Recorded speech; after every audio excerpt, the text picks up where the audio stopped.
actually get to the reason why we're here today is to clear Mr. Morgan's client's name, that she's not Zanny.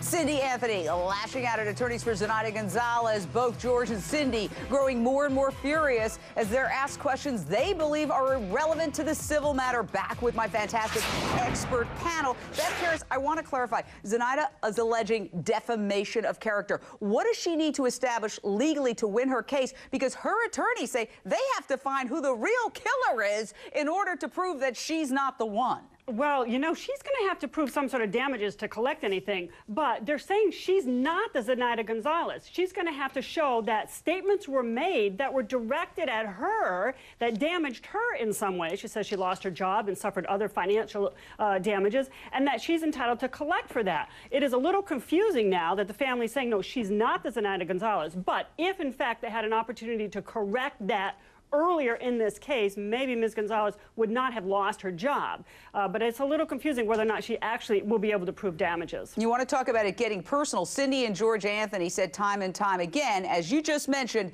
this Zanny is not the Zanny who they insist took Caylee. But listen to this.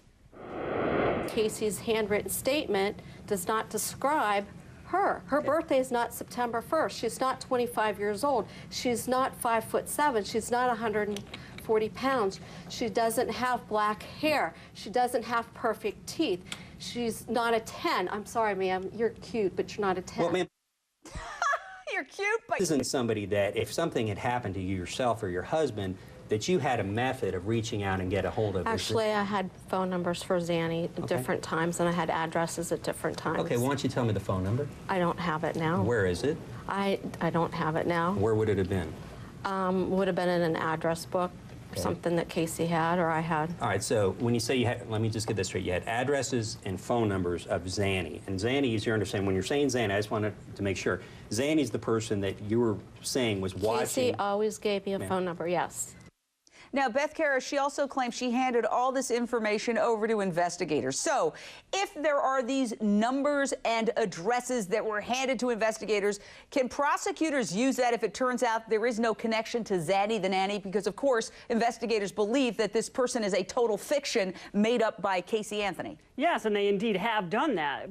Reports have been released that we have seen where they have not been able to make any connection with phone numbers to any Zenaida Gonzalez, incoming or outbound, from Anthony's phone. No, well, at least from Casey's telephone. I am assuming from George and Cindy. We're all going to go to your website for a little counseling.